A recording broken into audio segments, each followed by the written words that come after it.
Admiral's Log. In the ever-changing tides of war, not every encounter ends in triumph. Today, we mourn the loss of one of our new light cruisers, a vessel specifically designed to counter the threat of enemy destroyers. In a cruel twist of fate, this ship fell victim to an ambush by British destroyers. Despite its advanced design and capabilities, the cruiser was manned by an untrained crew, ill-prepared for the ferocity of the British attack. This loss is a reminder that in war, preparation and experience are as crucial as innovation and firepower. This setback, though painful, serves as a valuable lesson and a sobering reminder of the realities we face. Our naval strategy must adapt, not just in terms of tactics and technology, but also in ensuring that our crews are battle-ready and seasoned. The bravery of our sailors is unquestionable, but bravery alone cannot substitute for rigorous training and experience. As we regroup and reassess our strategy, our resolve remains unshaken. This loss, though significant, will fuel our determination to improve. The British have won this skirmish, but the broader war is far from over, and our ultimate victory remains within reach. Hey guys, Stealth here, welcome to episode 14. In a strange turn of events, the United States has come to the aid of the British Empire. Or rather, they just happened to go look for a fleet of mine and they finally found it. While I was invading Liverpool, these United States guys happened to be in the way. Unfortunately for them, I have 5 battleships and the newly revised Gubbin over here, as well as my destroyer fleet. So if they want to party, we shall party. This opportunity here is excellent, because these guys have 16-inch guns, their battleships, they're slow, they're doing 21.8 knots. They have very few escorts. The escorts are not particularly expensive, they're not particularly fast at 15 knots, so they'll probably not really be able to escort their battleships much at all. Which means destroyers feasting on battleships, my battleships serving ideally as target practice, because they can take the hits, these guys can't. And then they take down the light cruisers. Easy. Result of this battle is going to be a victory for me, victory points for me, and as such, potentially the end of the war with the United States, which will again give me money, because the United States tends to have quite a bit of that. So, let's get to battle. The United States have fired their first shots. These cage-mast battleships, they look interesting, but I do believe that the cage masts tend to be somewhat fragile. The United States have put most of their firepower on the bow of this battleship. The stern is, well, unless they're opening up broadside, not going to be very useful. Engaging these with this massive destroyer fleet is going to be interesting, mostly because of a micromanagement perspective. It's going to be a bit tricky to keep everybody on point and in a formation that is somewhat useful. So I'm going to slow down a couple of these divisions so that they'll ideally catch up later. Because I don't want everybody there at the same time. This is going to make a mess. By the same standard, I will have to try not to torpedo my own ships, because I want to all pass them on, let's say, this side, so that I don't create a cross-torp on myself. Gubbin over here is leading the charge. She's already getting up to pretty decent accuracy, which I find remarkable. She only has cadets level crew, so even with those cadets, she's remarkably accurate. You're going to turn over to starboard, you're going to slow down a couple of knots and make sure that you get better gun coverage as well as the ability to use more of them. I think she's an interesting design. I generally don't go for midships turrets, but they do have this funky look to them. The battleship line here, ready to go. It's still the original 5, and they just continue to invade whatever I want them to invade. You're targeting this? No, you're targeting this. Okay, smoke yourselves up. We're almost in torpedo range. These guys now have a pretty good range of 21.6, so I should be there soon. Caleb, turn your formation starboard. Battlecruiser's turning starboard. Something hit. Slide over pen. Okay, here's the target. Everybody shoot this. You need to turn harder, and you need to start torping. Ideally, I would want to have My destroyer is in a slightly better spot, but okay. Let's detach the trailing... What's that? Zaro, these guys? Detach. Just go here, Gosrith, and the connecting bunch smoke up. We're gonna aggressively torpedo the lead ship here. And we'll have these guys come in a little later. There's also the other division here with 4 ships.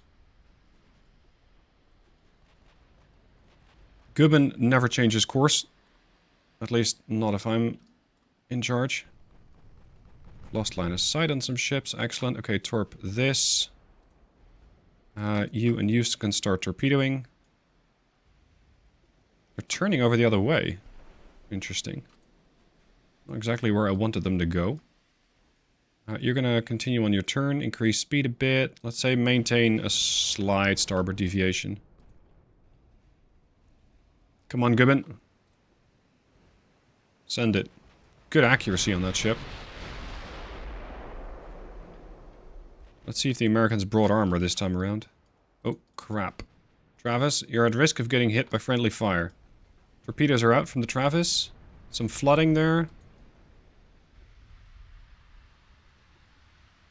This is a sort of unintended side effect, not a good one, that I didn't envision when I was creating a destroyer fleet.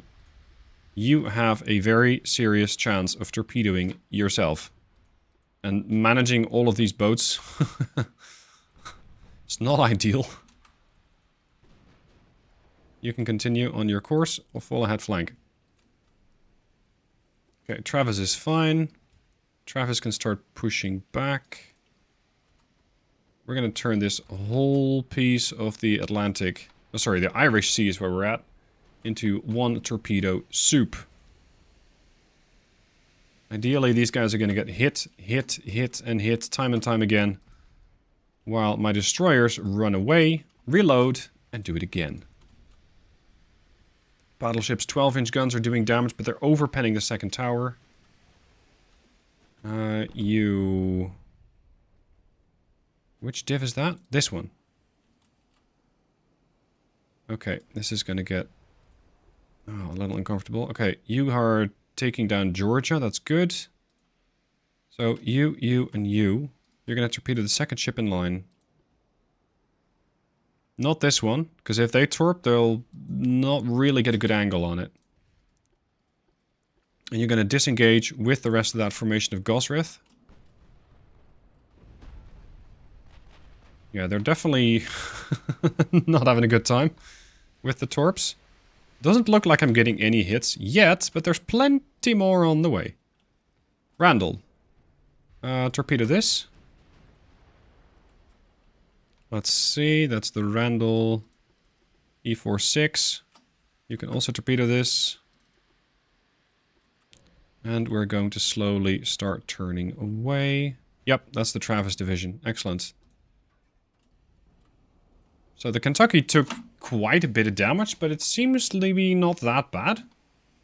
It's just 12% of their structural integrity. It's a bit of crew loss, but they can handle that. Spacious crew quarters. Yeah, they'll be fine. This torpedo might connect. Georgia is not having a great time. Did you launch the torpedo? What's your torp range? 9 clicks? Okay. That's a lot more than I was expecting. That's a lot of torp range. We still got Div 8 over here. Where's Div 8? Oh, right. Div 8 was orbiting. Yes. Alright, Konna. You still have torps. Torpedo that one. And the Yukar can torpedo that one as well. And I believe that that's all the torpedoes from this whole division spent. Once the Yukar launches, I can start... No, they're not launching yet. Okay. Okay, so you guys are going to fall back a little bit. How are we doing here? Gubbin is almost getting too far away from this fight. Keep you on a gradual course correction. Gosrith, about halfway through the reload, so let's also keep you on a gradual course correction. There's a bit of an experiment because I tend to lose track of where my ships exactly are going and then end up with a division that's, you know, 50 clicks out of the battle. So if I'm having them on a slight left rudder correction, I might be able to keep those guys here a little better. These torps unfortunately are not doing anything. These torps are mostly going to be disturbing the light cruisers. And I want the battleships to engage the Minnesota. I'm also going to put these guys on automatic torpedo evasion because I'm very much concerned that that is going to be required. Yeah, there it is. That actually caused a connecting hit with a light cruiser. Yeah, this Patriot's going to have a bit of a problem. Minnesota does not have armor. It's the same with all of these guys, really. What's that, a 20-minute? Ooh, the torpedo blew up. Didn't detonate. Good stuff. Oh god, this is not the right time to launch, Yukar. This is not the right time to launch. Alright. This division. Caleb's div. Gentlemen. Plenty of targets out here. We're going to try and intercept the Kentucky. Yep, there's another hit. This torpedo wall here and here might cause issues for the Vermont. That would be ideal. We are taking some damage, but not that bad. We're fine, mostly. There you go. That's adding up. Oh, thank you. That torpedo blew up. This ship is getting reduced very, very, very quickly. Most of their stern is ablaze. Their crew is having a really rough time of it. I think Vermont might start throwing torps at me. No, that's a bow and stern launcher. Otherwise you'd have the split. So Minnesota might go down. The heavy cruiser here is following. That's the hooded horse, but you know, 19 knot cruiser. She's not exactly going to be joining the fight anytime soon. Gubbin, you're currently shooting up the Minnesota. Good. The light cruisers here have taken some damage, which slows them down even more. David Titus, what division are you? Oh, right, you're the ones that I split off from Gosrith's party. Okay, that makes sense. Minnesota has contained all of their fire, mostly by just putting the rest of the stern underwater. These torps aren't doing anything. Time for this division to join the fight. I cannot really torp these because they're too dangerous. I will be torping my own DDs. So we'll have to torp that. Not strictly what I want, but it might cause some secondary hits on the light cruisers. That's a nice little bonus objective right there. Okay, can we finish off this ship? Because the Vermont is throwing torps and most likely will hit Killzone or Robin. Yeah, Killzone is what they're targeting. There's the torp. I don't think they were counting on the fact that I'm fully in a turn. Oh, you're already switching targets. Good hit. 5,000 damage on Minnesota. And keep in mind, my navy is supposedly outdated. It's supposedly very old. It's supposedly not that big of a threat. And yet here we are. And I'd say, especially against this American fleet, we are posing quite the threat.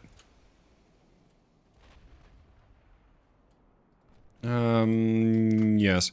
I'm going to tell David to torp this one. And you torp that one. Torp normally. Zadlow is going to leave this division. And leave. There. Minnesota getting ripped apart. Excellent. That torpedo is not a threat. Shouldn't be a threat to the destroyers either.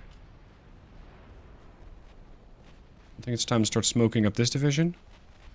Because they're attracting quite a lot of attention now.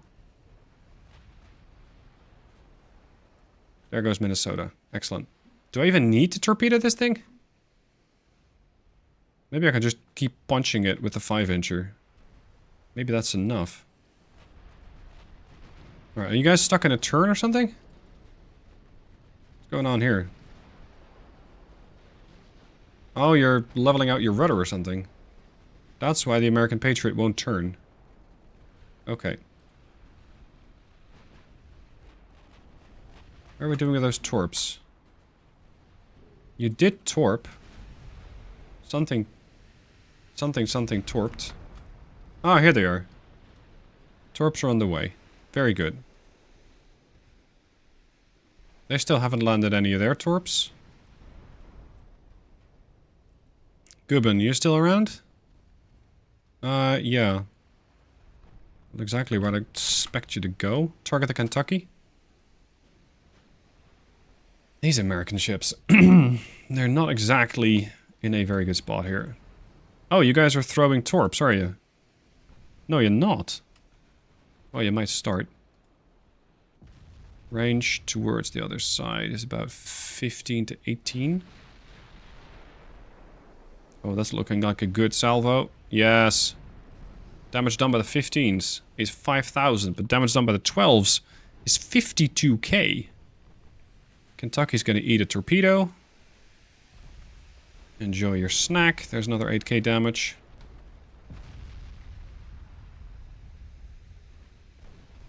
Okay. Incoming torpedo. Torpedo's out from, I think, the Chiruka. Lost Wanderer might have torped. I think the Jorge lost their torps. I'm not sure about the Wookiee over here. Lost Wanderer is dodging.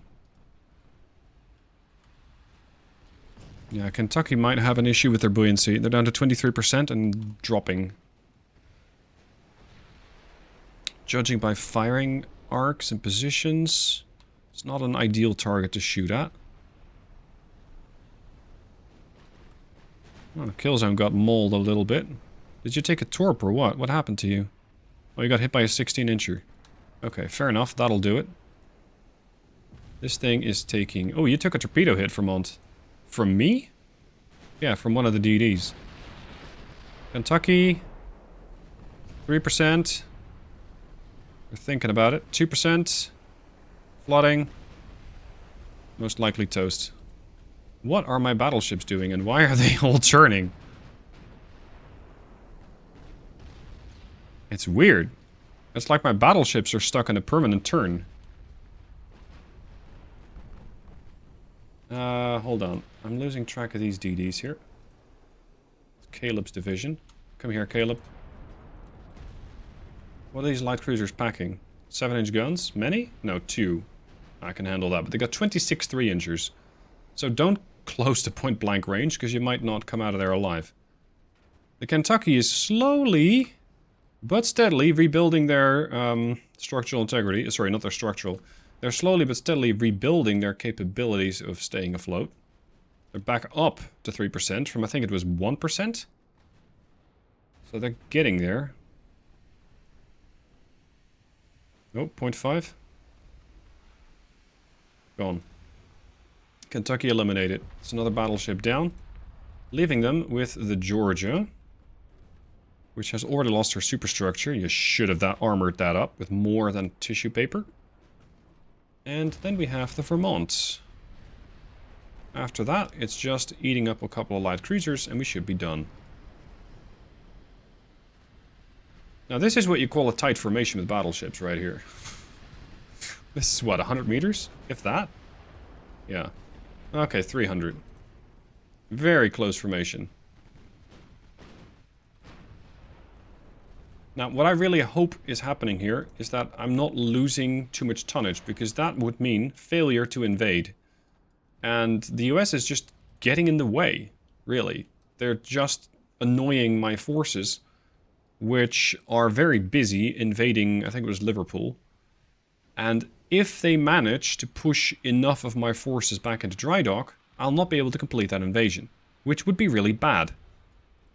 The British have taken some offense to my little operation going on in Wales. They really didn't take kindly to that. And because of that, they have decided to push back with 2 enormous armies that I have absolutely no chance of stopping. So the only way that I can keep hold of what I have is going to peace, which I don't really want to do just yet. Simply because I think I can get more. Okay, you're going to torp this. You're going to torp that. You're going to torp that. Off you go. Smoke just ran out, and as I said, don't get too close, because they got a lot of 3-inch guns. Punch them with armor-piercing ammunition. Torps away, away, away. Good. Jason. I want you to torp the Honolulu. Iron Rats. Torp the San Francisco. And we have the Oquendo torping the Astoria. Georgia out. Very good. These might detect. Yeah, they got hydro. Oh, Georgia even had a flash fire. Yeah, one of their turrets has left the ship. The stern one has decided to jump ship, which, considering the state of the ship, I kind of understand. So that leaves the very, very badly damaged Vermont. I think it's time to start getting a new heavy cruiser, because this thing is so old. And it's just incapable of keeping up with the fleet. Nevertheless, it's done damage. With her 9-inchers, she has done damage. So it's a start. Oh, torp in the water. Auto dodge. Get out of here. Yep, we're landing torps hits. Excellent. Whoa. Who are you? Gosrith? I was bound to lose track of some divisions. And here we are. You guys, get over here. Well, actually. No, I don't need you anymore. Go back. How are we doing with the rest of the torps? Honolulu got torped. San Francisco got torped. Astoria is thinking about it. Yeah, they're about to get torped again. There's more torpedoes in the water from that whole division. It did come at some price to some of my destroyers, but I think I can live with that. I can live with that. Okay. Let's take out the Vermont, wrap up these cruisers, and be on our way. We don't have time for the US. We have fleets to beat. We have invasions to do. And we have money to get, because my economy's in tatters, and I need their money. These poor light cruisers. Well, they've done 8.8k. These are not poor light cruisers. Are you messing with my DDs by any chance? Smoke up. Astoria, dead. That's one of the CLs there. Manchester, dead. Vermont, dead. Oh, fuck, there's torps in the water. Probably mine, come to think of it. San Juan.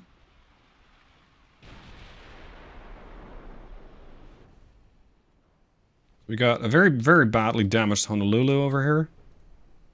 Maybe take that down with the mains. Did you guys do any damage with those 5-inchers? Caleb? Nah, not really. What sort of shells are you shooting these days? Because I did change those around a bit. Semi-ballistics, yeah, okay. The game is suggesting that I end the battle. Of course, that's not going to happen. There will be no US survivors this day. None. Gone. I really like the performance of the Gubbin. I really like it. It's a weird ship. Normally, I'd say she's a little undergunned, with just 6 barrels, but she's making it work. Very, very well at that. Are you guys done being in a loop? Shall we get out of said loop? What is... Are they just sailing in a pentagram or something? What is this? Is this the cursed battleship division right here? It's making it probably worse with the heavy cruiser in the way. It's weird. Anyway, Gubbin, with her speed, can quickly relocate to the light cruisers and aid my destroyers in the completion of the destruction of those ships, so that we can continue our task. Oh wow, you got a 4-belt. Shame I'm shooting at your stern. Torps in the water.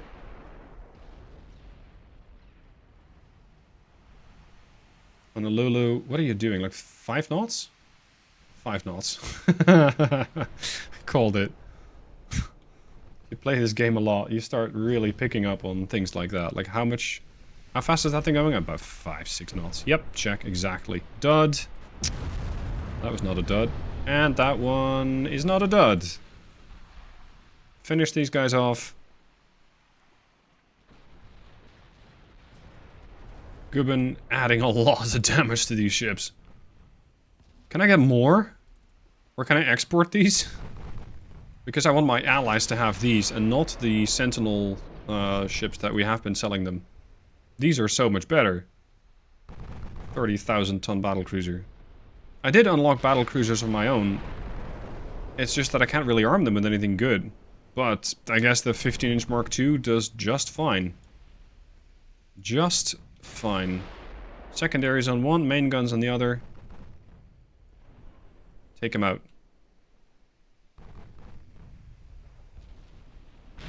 And I kind of like this system of having trophy ships.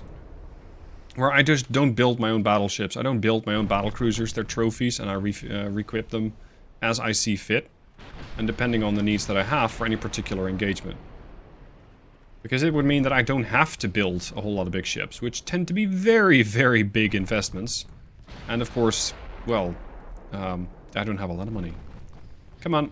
There she goes. So, that's the US fleet dealt with. I wonder if they're suing for peace. Considering they just went to pieces. 59k in one battle. That's usually enough to make the AI reconsider a lot of the choices that they've been making. And here we are. They want a peace treaty, and I agree. What I'm not exactly concerned with is the US fleet. What I'm concerned with is this invasion here. This one. They're sending over a few visitors. And I exactly don't have the defenses for that. This is 26% advanced, this is 15% advanced, but this is 1.3 million men. That's something I cannot stop. I need to invade Northwest England, and I think I can get away with it. And potentially make peace with the US at the same time. Money-wise, I have about enough for 5 months. I do believe I'm building a couple ships. Yeah, I got 3 months until the Colonne is finished for Denmark. Denmark has so many battle cruisers. And Canada wanted a couple of light cruisers, but that's going to take another 10 months. I don't believe I have any other orders. Oh, never mind. I have 2 destroyers for the Persians. They want the new Chiskar class of destroyer. That's the big ones at 1,500 tons. Yeah. I just need to last a little longer and complete that invasion. The US has indeed agreed to a peace treaty. They're willing to give me 441 million. That's useful. But a battlecruiser is appealing as long as it's not one of those Sentinels, because they need a lot of work. Like 149 million, that's not that impressive. No, I'm not going ship shopping today. As for territories, you... They want to give up southern Alaska? Yeah. Because I feel very much interested in defending even more territory. No thanks. They don't have any territory in Africa. I just want your money. Your cold hard cash. There we go. And now we have 10 months of money. Excellent. This is bad. It's going to lose all the transports. I'm definitely losing transports. It's not good. Guinea-Bissau? Do I need to look into this? Because I'm a little busy. I don't have 22,000 tons lying around. No. Oh, 78%. It's not great. Oh. Ah, nice. This is the Resolution 2. It's the modernized version of the Resolution. And she's engaged by a whole slew of British DDs. This is actually really good. Because this is what this light cruiser was designed to take. Or rather, to take out. So let's see if the Resolution actually does what she is supposed to do. Here she is. She's quite sleek, and in order to get up to that 27 knot speed, that's what she has to be. She has a couple of 7-inch guns. Unfortunately, she's crewed by cadets. The ship just came out of the dry dock and hasn't really had a lot of training yet. In order to deal with the small stuff, she has 1.5-inch guns. They're small. They do fire very quickly at 1 second reload.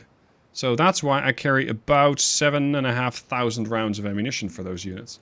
I also have torpedoes. These are, again, long-range torps. I don't really expect them to hit against a DD. But let's see.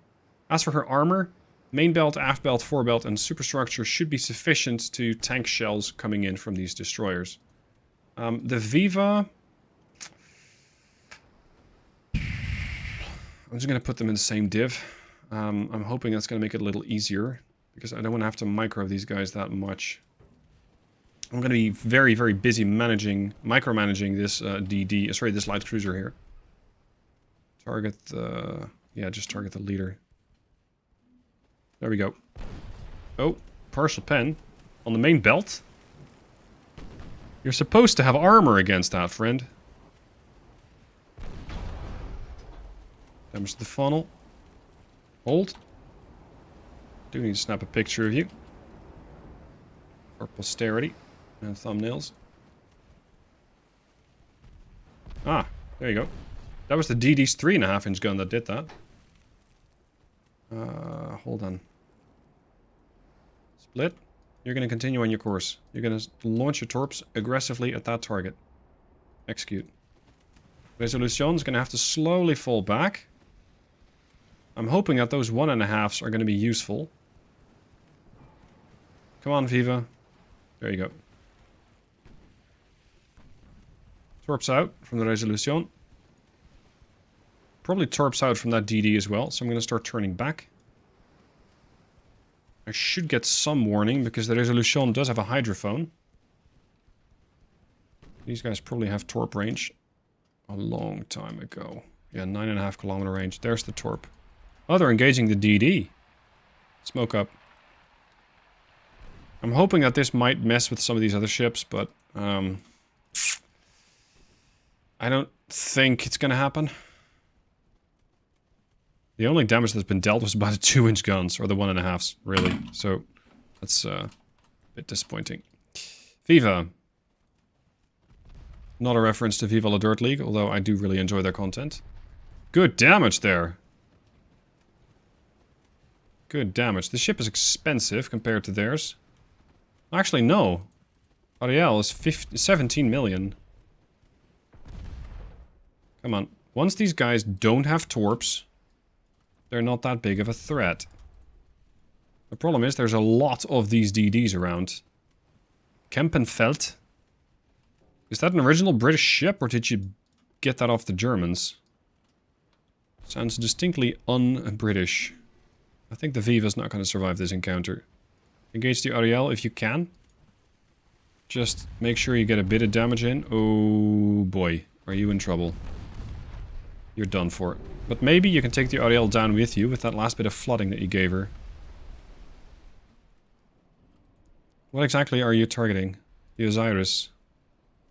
There she is. So you have launched your torps, you've launched your torps. We're going to have to aggressively push into these DDs now. Because I'm now officially behind in victory points, and I don't accept that. Push against this. Torps out on the port side, but they made one enormous blob, as opposed to a bit more of a diverse spread.